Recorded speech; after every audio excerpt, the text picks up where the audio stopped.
Hi everyone, welcome to my YouTube channel. Today I shall discuss about the planning parameters.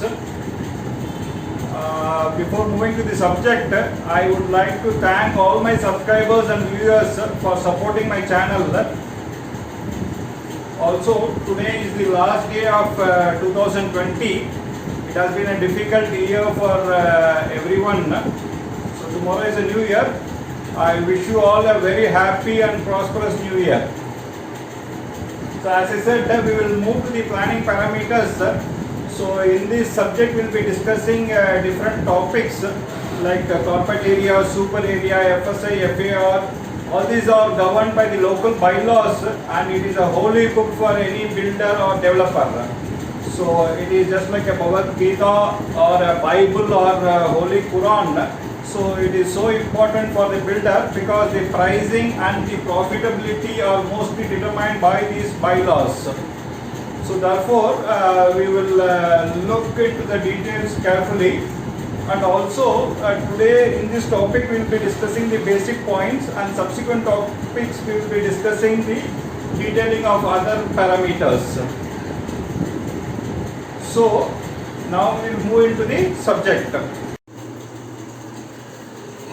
Please watch till the end. If you like, please share, comment, and if you are not subscribed, please press the bell icon. Today's topic, planning parameters.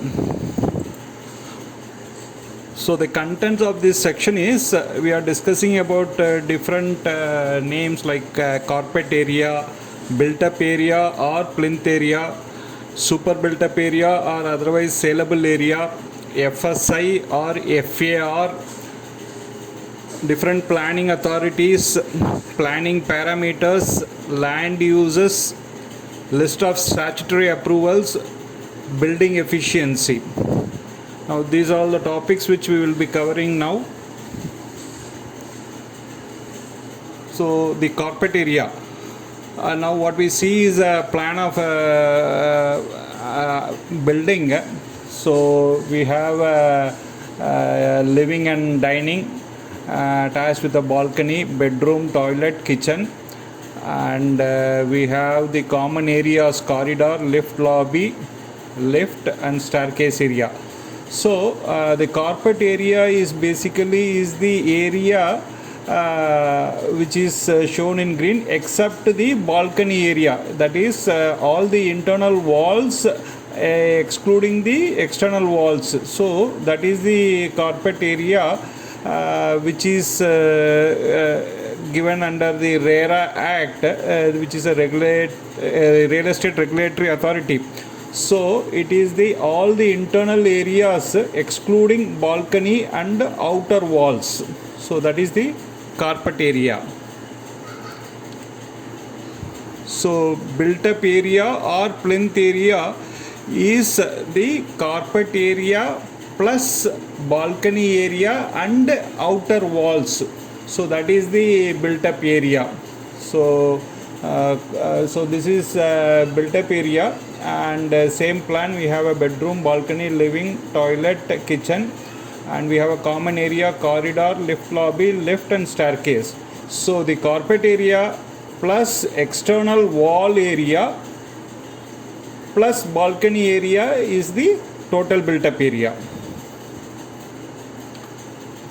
So super built up area or saleable area, so that is basically again total built up area plus common area, that is corridor, lift lobby, lift, staircase.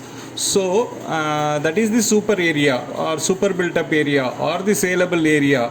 So it is the total built up area plus common area is the total saleable area.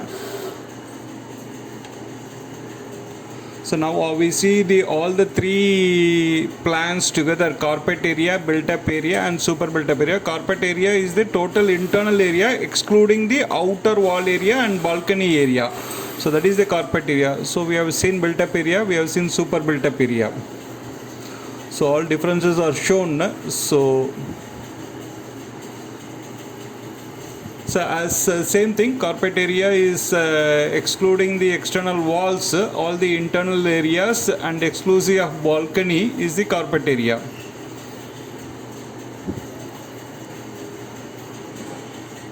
Built up area, similarly the carpet area plus balcony area plus outer wall.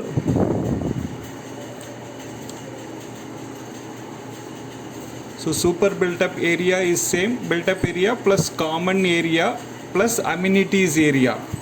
If there are any amenities area covered in the project, that also share of those amenity area will be covered, like clubhouse is there, pump room is there, so security room. So those pro rata basis, the area will be added on to the super area or super built up area or saleable area. That is the amenities area. Common area is, of course, we have the lift, corridor, staircase and lobby, and of course the services shaft like plumbing services, even firefighting services. So all these electrical ducts, so all these services ducts areas also will be proportionately added into individual flat. So this is FSI FAR. This is a very important term. It's also, I have told it in earlier. So FSI, or it is some places it is called as FAR, floor space index or floor area ratio.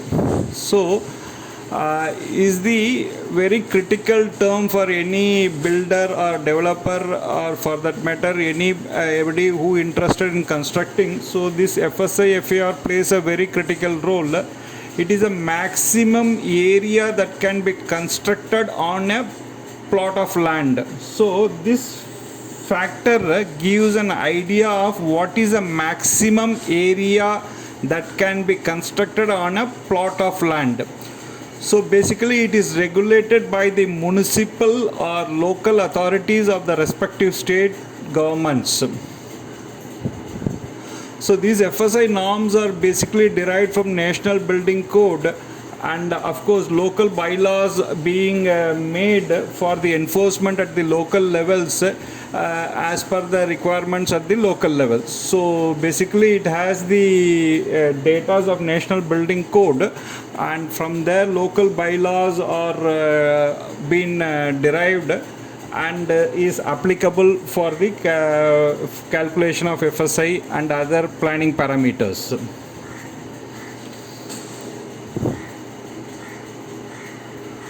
So this is a model. Now we have a plot area. So total area of all floors divided by the plot area is the FSI or FAR. Generally the FSI FAR is between 1.5 to 2, 2.5 up to 3.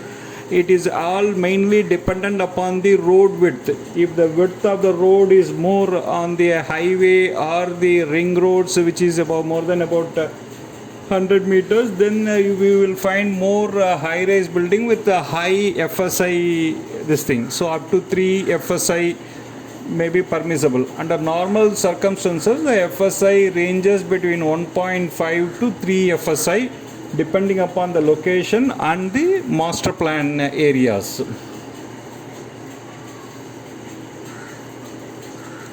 Now this slide gives an illustration. Suppose we have a piece of land where you consider an example of an FSI 1. So if you cover the entire plot area, then you will cover it 100% plot coverage is done, and FSI is 1, and it is achieved in one floor. In a ground floor you will cover the entire FSI. Now when you give setback distances, when you reduce the plot coverage area, and then it comes in 2 floors is kept.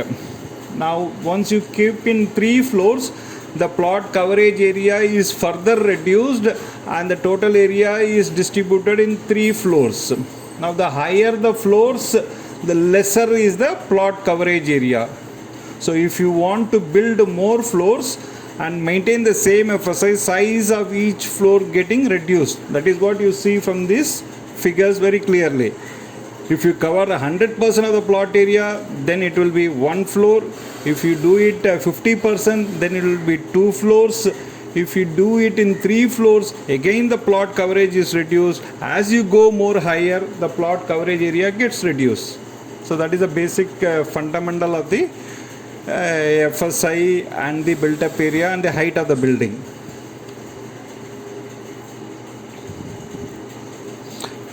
Same illustration in a different format is given. Now the plot area is assumed to be 1000 square feet and the FSI is 2, means you can build a covered area of 2000 square feet. So if you want to build this 2000 square feet in 2 floors, ground floor 1000 square feet and first floor 1000 square feet. If the same built up area of 2000 square feet, if you want to consider in 4 floors, then 500 square feet in each floor into 4 floors is 2000 square feet. Then you have more open spaces and more setback distances. All these things are the part and parcel of the planning parameters. So this is a basic idea of how the FSI is distributed in different floors.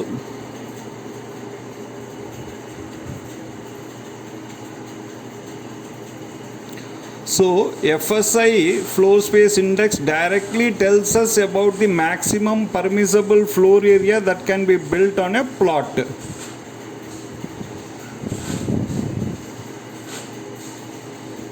And again, this floor space index value is changed from place to place, and it depends upon the type of the building. If it is a residential or a commercial building or an industrial building or an institutional building or mixed residential zone. So the FSI area depends upon the usage of building, as well as it is governed by the local bylaws of local municipalities or corporation or whatever it is. So it is all completely governed by the local bylaws.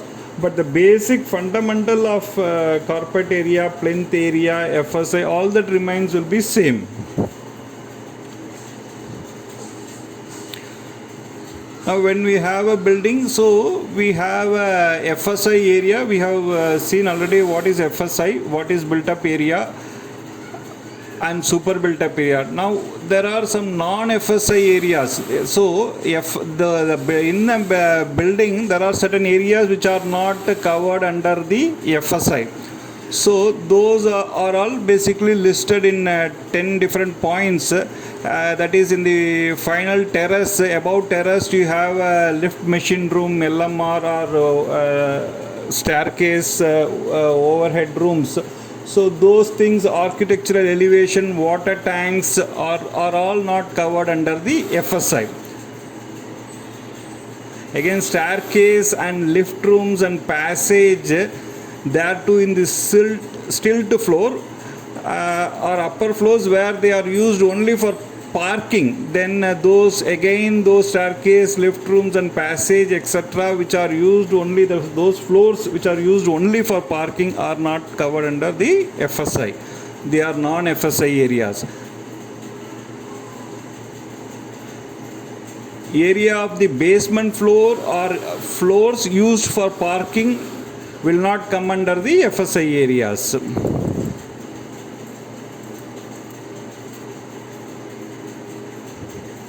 So all the floors which are coming under the parking areas which are not covered are again not coming under the FSI area. Again, you have toilets, servant room or security rooms. So these things does not comes under the FSI area. Again, services ducts, plumbing, electrical, firefighting. So all these ducts which are open to sky does not comes under the FSI area. So these areas always remain as a non-FSI areas. So you can go through these points. Yes, these are all does not covers under the FSI and they comes under the non-FSI areas. Now, who are the planning authorities? So as far as India is concerned, we have a DTCP, Department of Town and Country Planning, and every state and every district has got moreover development authorities. So either it is Chennai Metropolitan Development Authority or Bangalore Metropolitan Development Authority. So it is we have such authorities. They are primarily responsible for issuing the planning permits. And at the local level, you have the local bodies where corporations or it may be the jurisdiction of the municipalities or the town panchayat or the local planning authority. So these are all the jurisdictions area where the particular land falls under local bodies. So they are responsible for issuing building permits. So planning authorities issues a planning permit and the local body issues as the building permits.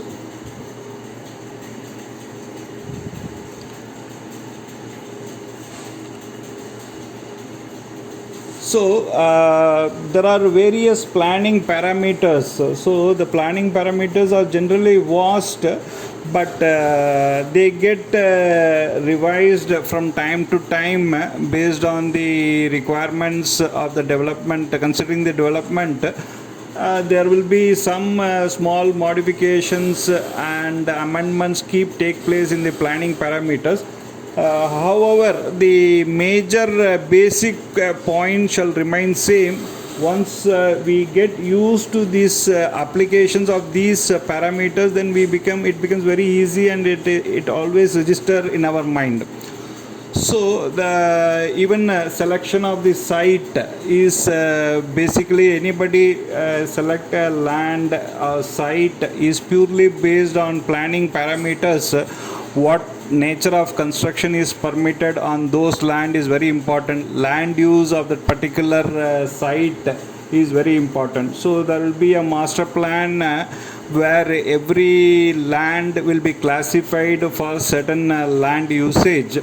So these master plans are very important when we select a site. So mostly the development area in a particular district falls under the master plan. So rest of the land, rural area, those lands falls outside the master plan area and they are primarily for the agricultural land use. But since the development take place, so the extent of development goes into those planning areas, that is outside master plan areas also, wherein the land use has to be converted from agricultural to non-agricultural purpose also. So here planning parameters, so minimum road width. So minimum road width, so the site, the proposed site which abuts the road. So there are certain classification for the road widths. Based on that, maximum height of the building, permissible maximum height of the building is determined. So again, permissible ground coverage, generally the ground coverage we cannot cover beyond 70%. So remaining 30% should remain open. So that is also again on a different parameters. What is the adjacent road width, based on that plot extent, and all these things are the points which gives you the all parameters. So permissible FSI, whether it is 1.5 to 2.5, again it's all depend upon the location of the land and as per the bylaws what is the permissible FSI. And again setbacks, when the ground coverage is restricted to 70%, what is the minimum setback for the front setback, rear setback and side setback. So those are all the minimum setbacks to be maintained, and what is the maximum number of dwelling unit permitted for the purpose of planning. So these are all the basic planning parameters. So there are different parameters available for different road widths, say for roads which are less than 20 feet, so the roads which are less than 30 up to 30 feet, roads up to 40 feet, roads above 40 feet. So then the parameters will, all these parameters will change according to whether it is a individual building or it is a group housing or it is a high-rise building. So again, all these parameters will have certain variations as per the nature of the building and the location of the land and the local bylaws. So as I said, so every district, every state, every district will have a master plan area. So all those urban areas will cover under the master plan area. Sometimes it is called as CDP, also Comprehensive Development Plan, or DDP, Detailed Development Plan. So these plans are mostly available with the government departments of planning authority. So from there we need to identify the proposed land falls whether within the master plan area, and if so, what is the land use pattern. Then let us see the types of land use. So land use will be classified as mostly residential land use, commercial use, mixed residential use, institutional use, industrial use, agriculture use, green belt use. So these will be marked in different colors in the master plan. So we need to check the master plan with the survey number of the land to identify the proposed land usage. As long as it is in conformity with the proposed use of the developer, if the land falls under residential use, then if he wants to use it for residential purpose, it is the most suitable land. If the land is in green belt, then the permissible activity for residential or commercial will not be permitted. Therefore, those land will not be suitable for developing residential or commercial use or industrial use. Only the permitted activities under each land use can be developed. So it is very important to ascertain what is the land use proposed for that particular land. So now, what is the list of statutory approval for a project? Now this is a big list of approvals has to be obtained for the commencement of a project. So let us see what is those one by one. There are about minimum 10 different approvals has to be obtained. So these approvals generally takes between a period of 3 months to 1 year for getting approvals alone. So from the day of land procurement, so a different activity, this activity of approval, so we need to do the planning part, land documents, applications, and all those things has to be readied periodically and followed up for the approvals. Some of the approvals may not be required if the size of the project is small. Some may not be applicable. So basic 10 list of statutory approval. One is a planning permit with the authority. So whatever we plan it, we have to apply with the application with the land documents and get the planning permit, and the proposed activity has to be approved by the local authority, planning authority. Then it goes to the concerned local body of that particular area. As I said, local body could be either corporation or the municipalities or the town panchayats. So those local body again does the scrutiny part of the building permit, and then they give you the building permit. Now if it is a high-rise building, or if the particular land is in the vicinity of the airport, so here we call as NOC from airport, that is no cause airport NOC, which is no objection certificate application system. So no cause airport NOC, RERA approvals, that is again Real Estate Regulatory Authority. And if it is abuts to the national highway or state highway, we need to take PWD NOCs. And if the land development is more than 2 lakhs square feet total built up area, then EIA approvals, environmental impact assessment, has to be obtained before the commencement of the project. Concerned to establish CTE from Pollution Control Board. So this is also a mandatory. Again, if it all depends upon the size of if the built up area is more than 2 lakhs, this will be applicable. Then fire NOC, if it is a high rise building, Then initial fire NOC has to be obtained before commencement of the project. Lift erection permit, of course, this is to be obtained during the construction stage. Once before erection of the lift, erection permit has to be obtained. And again for the STP, sewerage treatment plant adequacy certificate has to be obtained from PWD or from the educational institutes where the engineering colleges where you need to take the STP adequacy, sewerage treatment plant. Groundwater PWD NOC for doing borewell also. So that also has to be obtained in the list of statutory approvals. So basically we have been generally covering the basic topics of the planning parameters. Now we are here calling a term which is a planning efficiency. Now if what is planning efficiency? If the plinth area divided by super built up area or the saleable area, if it is more than 85%, then it is considered as a good planning. So which means you have the more usage area for the buyers. So the planning has to be such a way that if it is between 80 to 85%, that is plinth area divided by super built up area. So if it is in this range of 80-85% is considered to be good.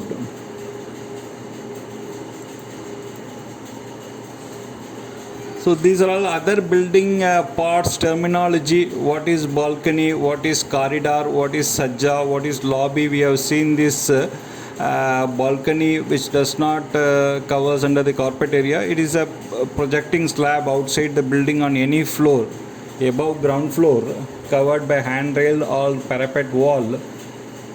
So this is called balcony, and it is either it is covered or uncovered. Corridor is something which is connecting a building.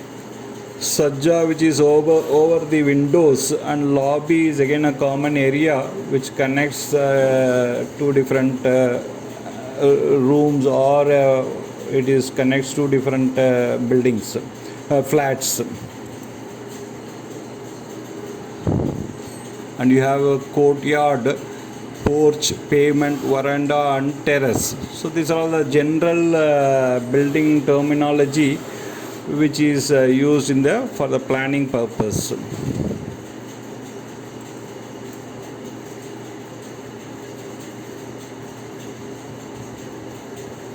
So now what we have seen is a basic part of the planning parameters.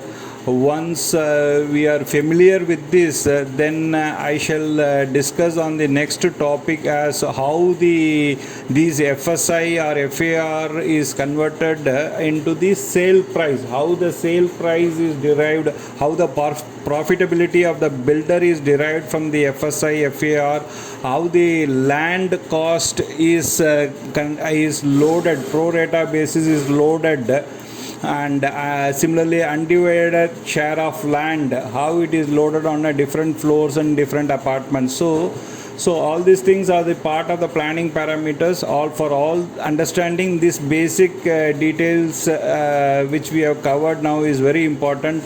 So once we are very familiar with it, then we can go into the part of how the costing impact takes place. So periodically from time to time these rules and these parameters are slightly revised, modified for the benefit of the buyers and the builder communities. So in the interest that the price of the apartments has to remain competitive and it has to be in the reach of the buyers. So that is the prime factor. Once that price is kept under control, then the building activities will flourish and the engineers or the builders will benefit the most.